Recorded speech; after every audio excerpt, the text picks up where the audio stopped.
Thank you for listening. A list of content warnings can be found in the episode description.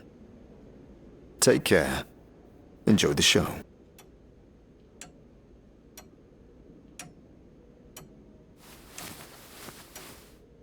Despite the relative luxury of your Godsman's suite, you once again find little respite in sleep. The list of gnawing questions and your growing uncertainty fills you with a dread that no plush pillow or fine linen could ease. Your companions at least seem content with this change of locale, and not wanting to disturb their rest, you quietly close the chamber door behind you and begin to wander about the faction halls. There is a difference in the quality of the noise at this hour. Still full of life, but fewer voices calling out, a deliberate steadiness of the hammer strikes, the narrowed concentration of those who keep the less sociable hours. You slip into one of the magical ateliers, eager for a distraction from your thoughts, and see a bushy-haired man, clad in the height of fashion, if you were to consider that fashion had died over 50 years ago. His clothing is tattered and ancient, and looks to fall somewhere between a player's costume and an urchin's rags. He doesn't glance up as you enter, his focus wholly trained on some small contraption. You cannot see what it is, and as soon as you get his attention, he scrambles to cover it with his notes, as if afraid you'd rob it through sight alone. He looks a little wild-eyed and confused. Then, blinking erratically, begins searching your face, scrutinizing you like some puzzle. After a moment, he lets out a short bark of laughter. So, it's you. Finally. What? Who are you? I'm Niall Xander, great-great-grandson of the Artificer Zero Xander, engineer, dreamer, creator. And I have finished his work, the work that you commissioned, the Dream Builder. Are you ready to claim the use of it now? Right. A dream builder. What is that?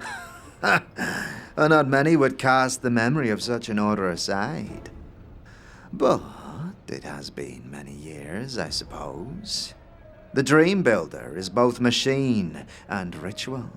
It is a state of mind and a construct of steam and blood.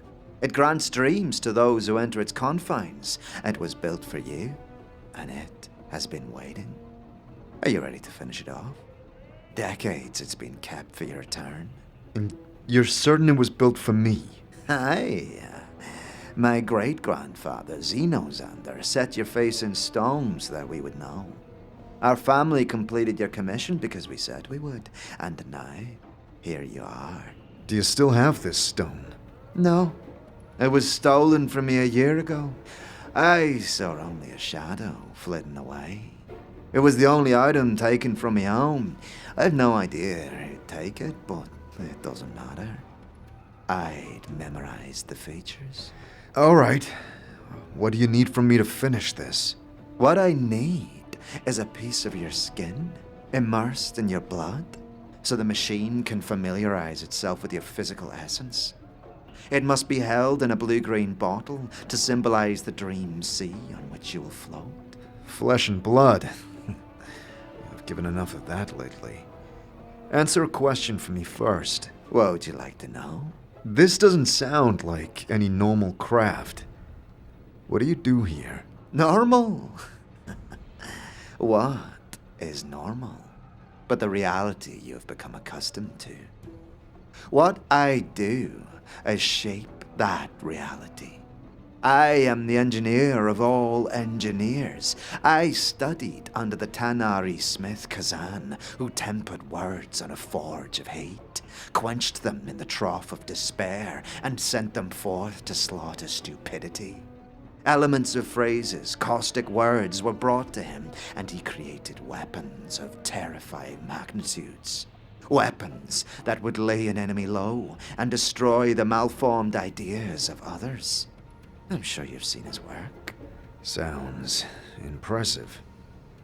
So what? You create evil weapons here? Not at all. My forge is not built on hate, but on understanding. I have also studied under the Archon artisan, Terrasifirier, who created the healing touch of a gentle thought. Ideas that would still any fiendish spitting heart. They work their will with love and devotion.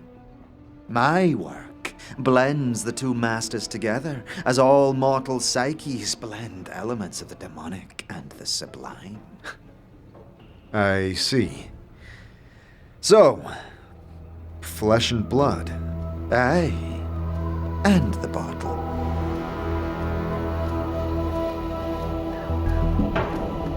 Planescape Torment, the unofficial audio series. A narrative let's play adapted and produced by RevocerGM. Combining in-game audio with additional voice acting through dialogue and descriptions to improve your listening experience. Rediscover the amazing story of the 1999 cult classic isometric video game, Planescape Torment, like you've never heard before. Day 14, hour 6 before peak. I've joined the Guardsmen, the Seekers of the Mind's Eye, whatever that means.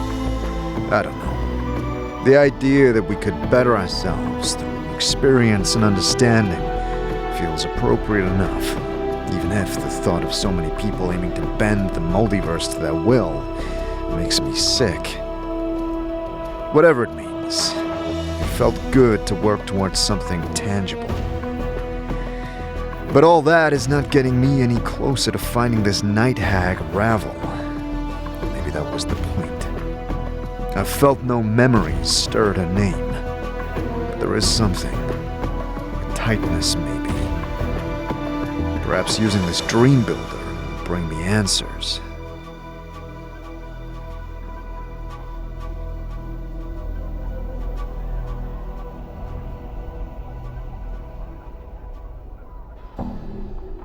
After gathering your companions, you leave the foundry and head back out into the busyness of the lower ward. It seems that in order to procure this vial of flesh and blood, you will need the expertise found in one of the apothecaries of the clerk's ward. But before you leave, you do have one thing that you'd like to do first. Eager to get this over with, you march down the streets, your newly forged axe ready at hand. What's got him all fired up? Yeah, Chief, where are you taking us? We've got a fiend to deal with. Well, break's over. Back to Barmy Town, I guess. Jutting above the buildings around you, the jagged shape of the siege tower looms into your view.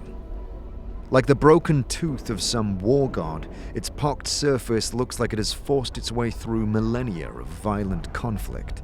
Scorch marks and battle scars weave a brutal pattern about its surface, and a miasma of rusty fume surrounds the base, bellowing from vents down its side.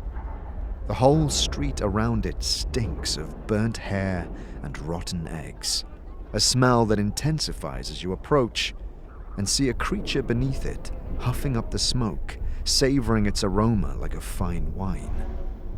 This devil must be Grossuk, the Abishai that Sebastian had sent you to deal with. 4 clawed feet, leathery wings, and a draconian head, the creature stands upright on its hind legs, balancing with its prehensile tail.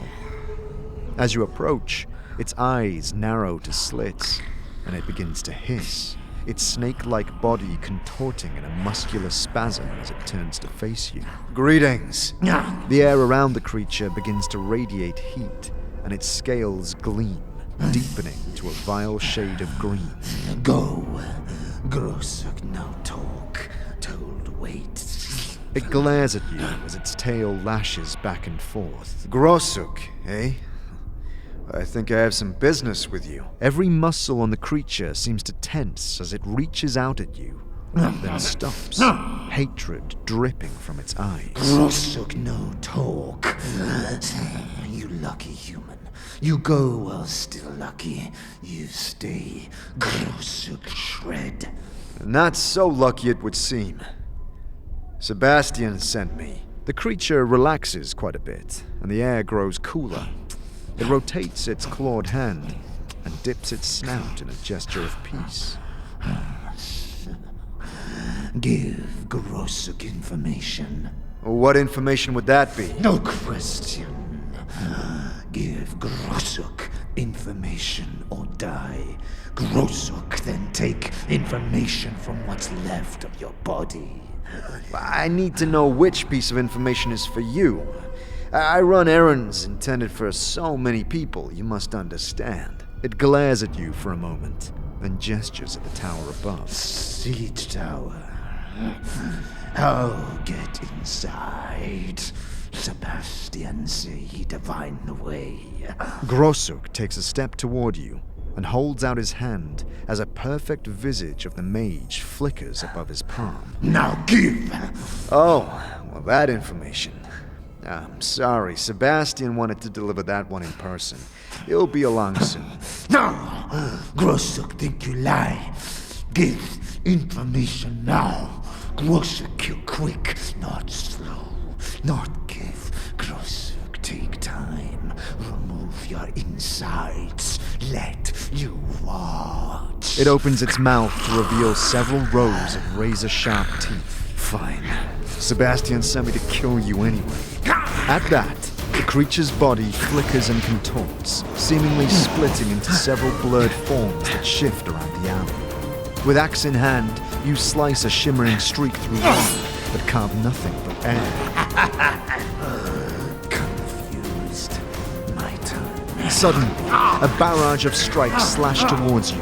You try to parry each one, axe nimble in your hand, but its claws pass through your guard like mist, dissipating upon your chest, until one finally gouges at your side, shredding your stomach and making you retch.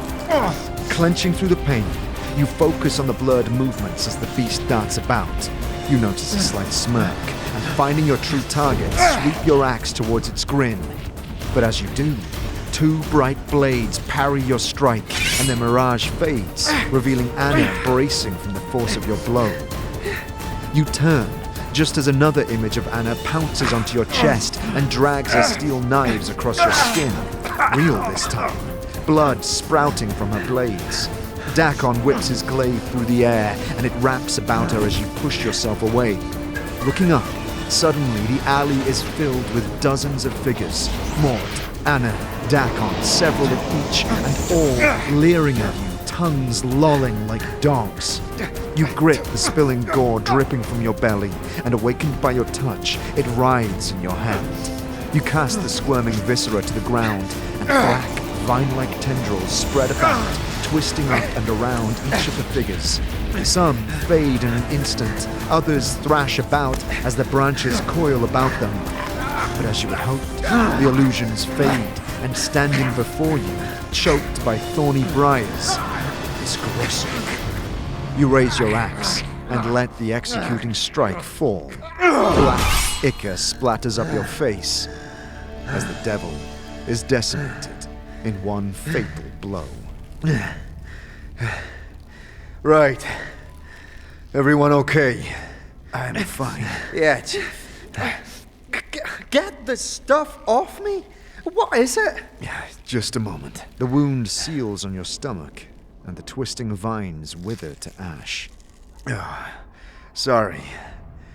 I had to do something. Oh, sure. You just had to pick a fight with the devil. You had no choice, did you? You can see in her face a mixture of both the fury and the shame at what had just happened.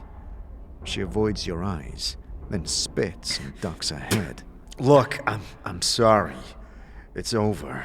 Chief, let's get out of here. I don't like the feel of this place. There is something in the air around this tower, but to you, it's not entirely unpleasant. A potency that makes you feel like you could pummel through the alley walls with nothing but bare fists. You look up and see a drawbridge yawning open to some glowing chamber within, beckoning you to enter. You recall your conversation with the boy Laszlo, and the idea that maybe the secret to getting in is to not want to get in. All right. Let's move on. Back by the foundry gates, you find Sebastian. He has set himself up a stall with a pitched tent and a small sign that reads, Master of the Esoteric, for hire, inquiries inside. As he notices your approach, he scrambles up from his folding chair and pats out the spent contents of a small wooden pipe and smiles at you. Aha! Good day, Cutter. Have you completed your quest? Yes, and I've come for what is due me. Hold on. Let me see. He reaches into his robes and removes a small crystal ball. He gazes into it, and his eyes flash with pale purple light, and after a moment, returns his attention to you. So you have. Apologies. Never can be too careful. Fine. So, you said you can help me with my scars. I didn't I? Sebastian pauses, and as he refills his pipe, begins to scan your features. Well, can you help or not? One moment, please, Cutter. I'm considering how best I might help you. He leans in, and without touching, starts tracing his index finger over the scar tissue on your face, neck, and shoulders. Yes, that'll do it. Are you ready? Sure. There is a slight ripple beneath your skin. The sensation isn't exactly pleasant, but there is no pain. It intensifies to a vigorous rumble as Sebastian chants some unintelligible incantation, and then suddenly stops. From the looks on your companions' faces, you imagine this display was quite disconcerting. Well, it is done, sir. Once again, I thank you. Sebastian bows deeply. Chief, you better not get in my way. I might start seeing you as competition. By that? Like either of you stand a chance with any sane chit? Sane? Who said anything about that? We're all bommies here. You perv. What's wrong? Not an improvement? Hey, polish a turd. Anna locks your eyes with a wicked glare that has a little more edge to it than you'd expected. Why don't you have a look for yourself, Cutter? Sebastian rummages in his tent and pulls out an ornate hand mirror. And it occurs to you that you've never actually looked at your own appearance. You've caught glimpses of your reflection in a window, perhaps, but never thought much about it. You've had awareness of what you might look like, as though ingrained over your countless lives, and are well aware of the reaction your scarred features elicit. But now, as Sebastian holds the mirror before you, you see yourself clearly for the first time. And as you behold the dark pupils staring back at you, you start to feel dizzy, and the world around you fades. And you find yourself in a darkened street somewhere within Sigil. Your heart is pounding, trying to break free from your chest. Your breath comes in ragged gasps. You've been running for hours, it seems, and yet you cannot stop, your feet hammering upon the rain-slicked cobbles. You turn a corner and enter an alley, and suddenly your tread gives way. You slide, crashing to the ground, your forearms buried in cold, damp mud. You desperately want to rest, to give in, and cool your brow in the puddle beneath. You stare down and see your reflection rippling in the murky water. Your face softer than you'd expected, less worn with care. You become aware of something hard pressed into the palm of your hand. Glancing down, you open your clenched fist and stare at the gem embedded into the flesh. The memory fades, and your normal vision returns.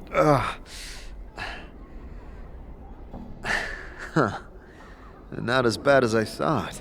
Indeed, the visage before you, though creased with insurmountable worry and pain, could be called handsome by some. Characterful and distinguished, at least. And while there is still a faint crisscross of scars that wrap over your skin, they are faded somewhat, even the ones on your chest. Though some of the more horrible gashes remain. Good as new, eh? Well, let's not take it too far. Right. Well, thank you. You are a master of the esoteric. Indeed!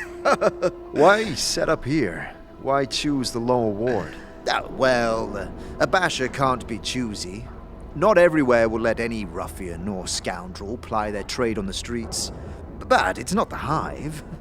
Besides, my expertise is perhaps a little unsettling to the likes of the ladies or the market wards. He dramatically puffs on his pipe and blows smoke down his nostrils with a grin. The lower ward suits me just fine. Why is that? Well, a combination of things. The industrious nature of the common folk here, alongside the higher currents of portals, particularly those to the lower planes, can be convenient at times. That really true about the portals? Yes. A long time ago, this was known as the Prime Ward. People new to the city were placed here and not allowed access to all of Sigil. There were many other restrictions placed upon them as well. Sunburk apparently took offense to that and decided to form a rebellion. It went nowhere, of course, until he made a fascinating discovery. Go on. You see, there really are a lot of portals in this area, and most of them do indeed open onto the lower planes. Well, that balmy Burke found a way to open all of them at once. He allowed anything that wanted to come through to enter the city. It became quite bloody. A terrible war ensued. Sebastian, how did this person open all the gates? He used an item that he either had commissioned or made himself. What was it called? Yes. The shadow-sorcelled key. At the mention of this key, again, you begin to feel dizzy. The world around you fades, and everything turns grey. You are back in the alley from your memory, staring down at the gleaming gem buried in your palm. Your eyes close, and you force yourself to take slow, deep breaths. Just as you feel your strength returning, you hear a faint noise and instantly snap to full awareness.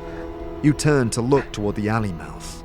At first, you see nothing, just ghost visions caused by the shadows of the night. You are about to turn away when a slight movement catches your eye. Slowly, a female form glides around the corner, pauses, and then turns to face you. Your eyes travel from the gap beneath the hem of her dress, up the length of her body, and then to her blade-enshrouded face. Even in the dim light, you can see her cold, emotionless eyes. Is he all right? Carter? Well, I thought we'd lost you again for a moment there. I'm fine. What became of this shadow-sorcelled key? No one knows. The key has been lost for some time now. Many believe the Lady of Pain took the key to prevent it ever being used again. So, what was the outcome of the rebellion? Well, everyone, except the leader, was given pages in the dead book. The leader and the creatures just up and vanished one day. Surely the lady's work. The survivors fled the ward. The fumes of the lower planes had polluted the air, you see. Anyway, the ward remained deserted until the foundry was eventually built. What has you so fascinated by all this anyway? Let's just call it a fascination with the esoteric. Yes. Well, no judgment from me. I thought it was Ravel, the night hag, who tried to open Sigil. Was that the same incident? Ravel? You weren't kidding about fascination. Yes, some say Ravel did indeed try to crack the cage, so to speak. But whether or not it was meant to be the same incident is unclear, and many contend the existence of the legendary night hag outright. You must understand, all this has happened over many stretches of the lifetimes of immortals, even. Nothing is known for certain. I see. If you want to know more about Ravel and the tales about her, you might want to head to the Civic Fest Hall in the clerk's ward. What stories I have heard mostly come from the sensates there. How do I get there? He looks at you mischievously. Well, if walking is too much of a bother... Sebastian's knowledge of the ins and outs of the lower ward very much proves its worth. Rather than having to march your way miles around the ring of the city through the hive, as parting thanks for resolving his devil problem, he shows you a lesser-known portal gate that jumps from just outside the open-air market directly to a busy square in the clerk's ward. In just a few moments, you are transported from the industrial clamor of the streets outside the foundry gates to what appears to be a bustling city plaza at the height of its late-morning surge.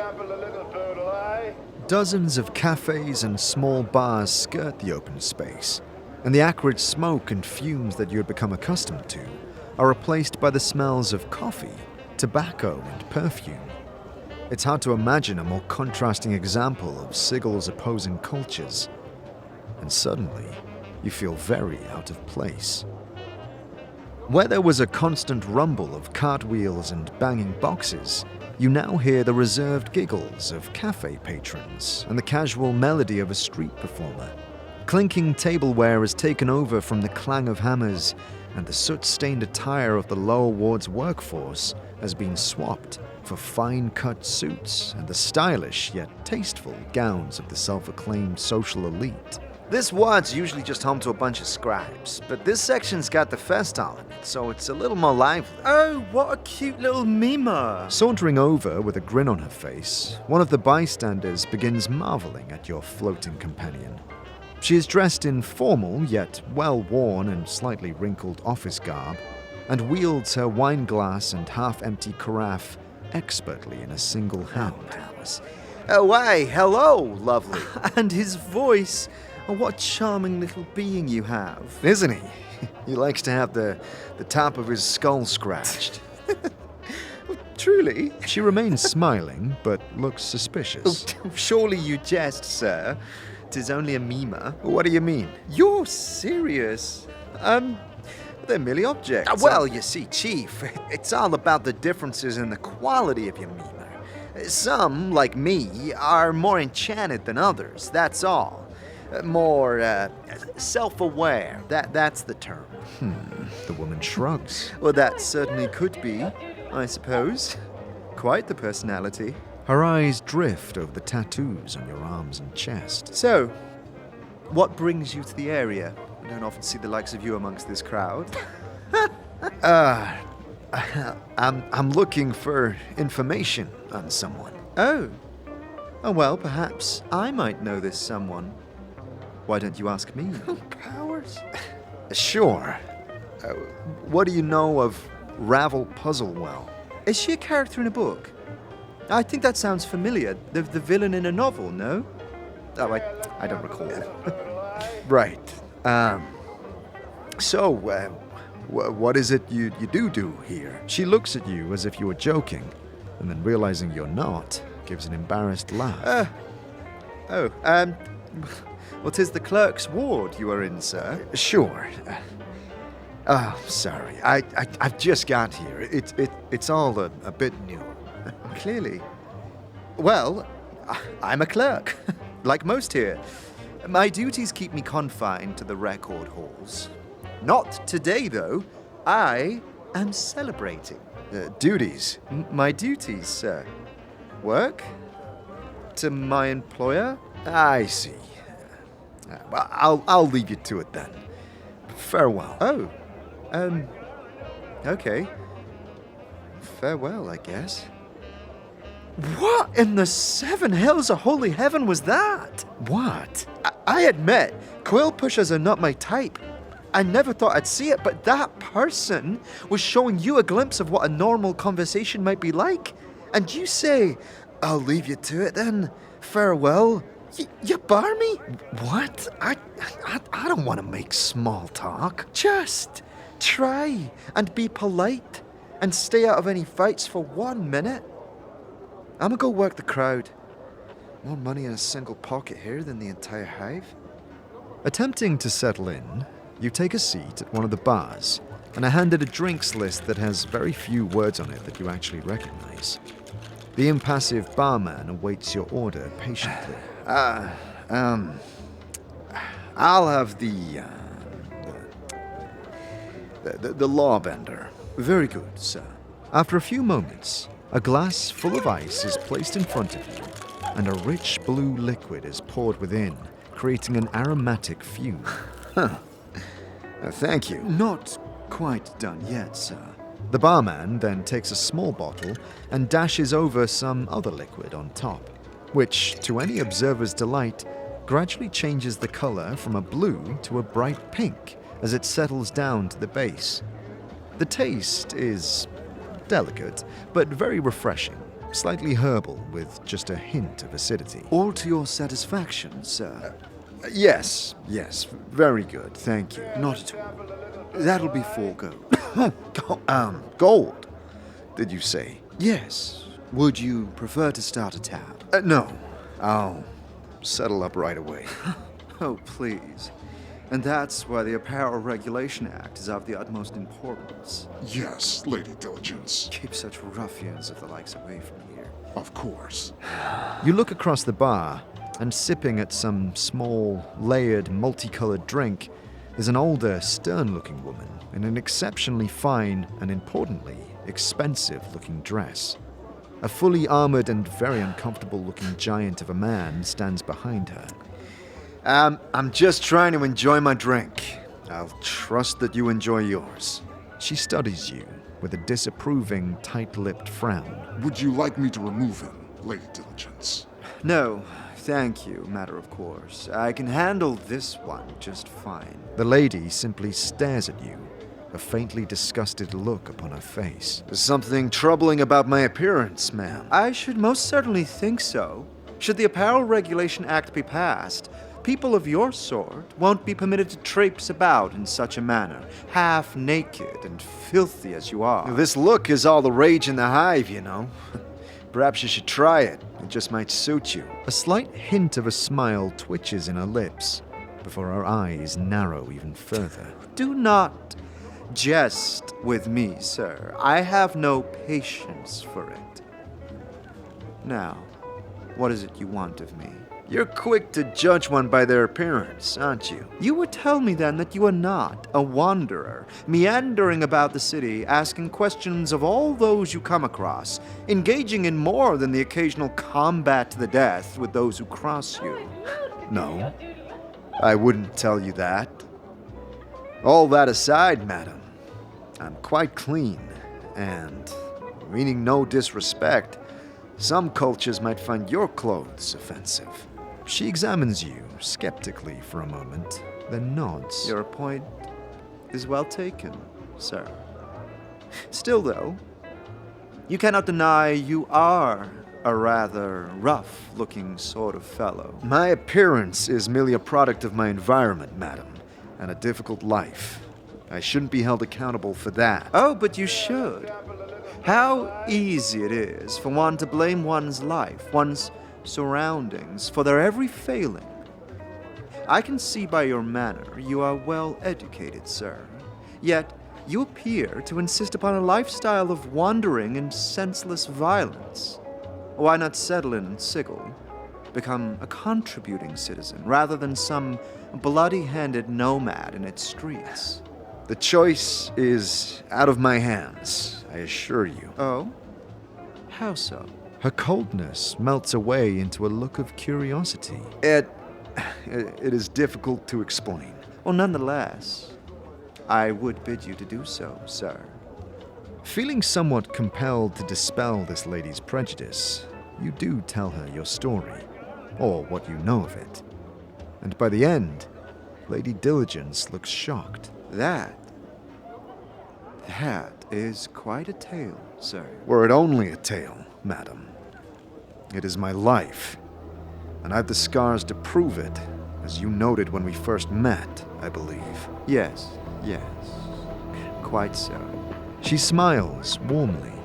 You'd begun to wonder if she was even capable of such a thing. Barkip, put his drink on my tab. I wish you luck, sir, in your undertakings. Welcome to the clerk's ward. May you find yourself once more. Farewell, then, Lady Diligence. thank you for listening to Planescape Torment, the unofficial audio series, a RevocerGM production. To support the show and those involved, please consider subscribing to our Patreon or donating via our Ko-fi page. Links to both are in the description.